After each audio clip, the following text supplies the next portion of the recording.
বাংলাদেশের ভিতরে উল্লেখযোগ্য যারা কয়েকবার দেশ পরিচালনা করেছে তার ভিতরে একটা দল হলো বিএনপি। আজকে বিএনপি যে গণভোটের ব্যাপারে প্রস্তাব রেখেছে, যেদিন জাতীয় নির্বাচন সেদিনই নাকি গণভোট। সম্মানিত আলোচকরা বলেছেন, আপনারা জাতীয় নির্বাচন করবেন কোন আইনের ভিত্তিতে? সেই আইনের ভিত্তি হলো জুলাই সনদ যখন আইনে ভিত্তি পাবে তখন জাতীয় নির্বাচন আইনি ভিত্তি তৈরি হবে, অবৈধ নির্বাচন হবে।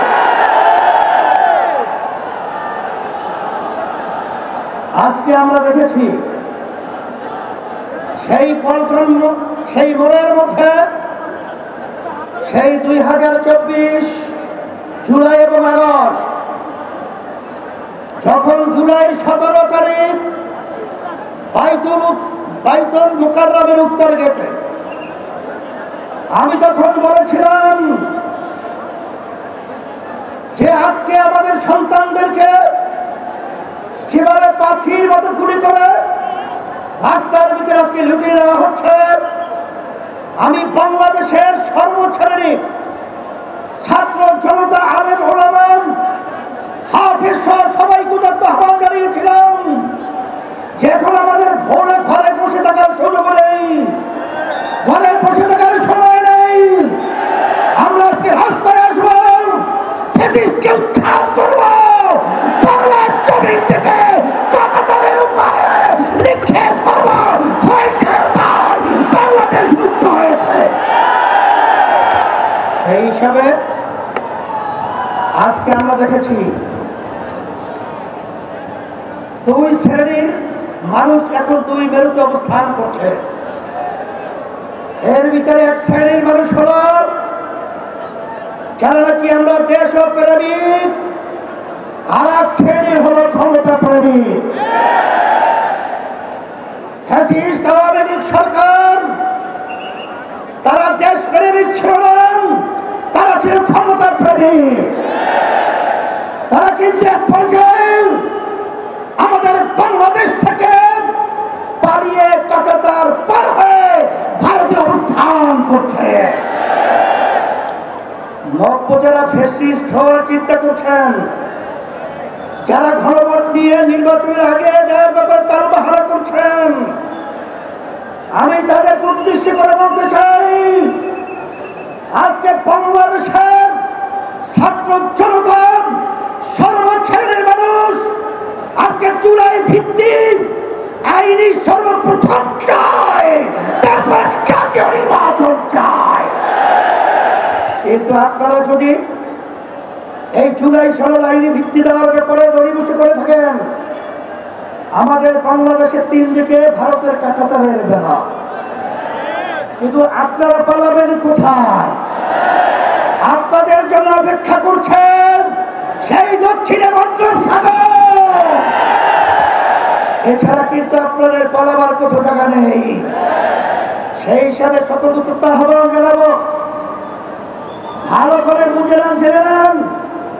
অন্তর্বর্তীকালীন সরকারকে আমি অনুরোধ করছি, আমরা অনুরোধ করছি যে আপনারা যখন আমেরিকায় গেছিলেন তখন 3টা উল্লেখযোগ্য দলকে সাথে নিয়ে গেছিলেন, জামাত ইসলামী বাংলাদেশ, বিএনপি, এনসিপি। কথা ঠিক কিনা? আপনারা জাতীয় নির্বাচনের আগে গণভোট থেকে আপনারা কোন প্রক্রিয়া, কোন হিসাব লাগবে, অঙ্ক শিখাতে হবে। আজকে এনসিপিও চায় যে গণভোট আগে হবে, তারপর জাতীয় নির্বাচন হবে। জামাত ইসলামও চায় আগে গণভোট হবে, তারপর জাতীয় নির্বাচন হবে। শুধু একটা দল বিএনপি, তারা ভোট চায় কখন? জাতীয় নির্বাচনের দিন। বাংলাদেশের মানুষ বুঝে গেছে আপনাদের উদ্দেশ্য ভালো না। যদি আপনাদের উদ্দেশ্য ভালোই হয়ে থাকে, যেখানে আইনি ভিত্তির ব্যাপারে একমত আপনারা পোষণ করেছেন, সেখানে গণভোটে এত গরিবসী কেন? এটা জাতির কাছে পরিষ্কার হয়ে গেছে। আমরা অন্তর্বর্তী সরকারকে বলবো, আমরা শান্তিপ্রিয়, বারবার রাস্তায় রোদ্রে আমাদেরকে পোড়াচ্ছেন, আপনারা পুড়িয়েছেন, আর কত রাস্তায় নামতে হবে? এরপরে পরামর্শ ভিত্তিক আমরা বাংলাদেশের সর্বস্তরের মানুষদের নিয়ে এমন কর্মসূচি ঘোষণা করব, আপনি গণভোট জাতীয় নির্বাচনের আগে দিতে বাধ্য হবে, বাস্তব দাবি মানতে বাধ্য হবে ইনশাআল্লাহ। সেই দিক থেকে আমাদেরকে ও পথে আপনারা হাঁটাবেন না, আমরা ও পথে হাঁটতে চাই না। আজকে জাতীয় সমাবেশের মাধ্যমে আপনাদেরকে আমরা বারবার অনুরোধ করছি, এরপরে যদি আপনাদের শুভবুদ্ধি না হয় তাহলে কিন্তু পরবর্তীতে আমরা কঠিন কর্মসূচি দিতে বাধ্য হব ইনশাআল্লাহ। আপনারা যে এসেছেন, আপনাদের সকলকে আমাদের পক্ষ থেকে আন্তরিক ধন্যবাদ, মোবারকবাদ, এবং সাথে সাংবাদিক বন্ধুদেরকে ধন্যবাদ মোবারক জানিয়ে, প্রশাসন ভাইদেরকে আন্তরিক ধন্যবাদ মোবারক জানিয়ে আজকে আমার এখানে আলোচনা শেষ করছি।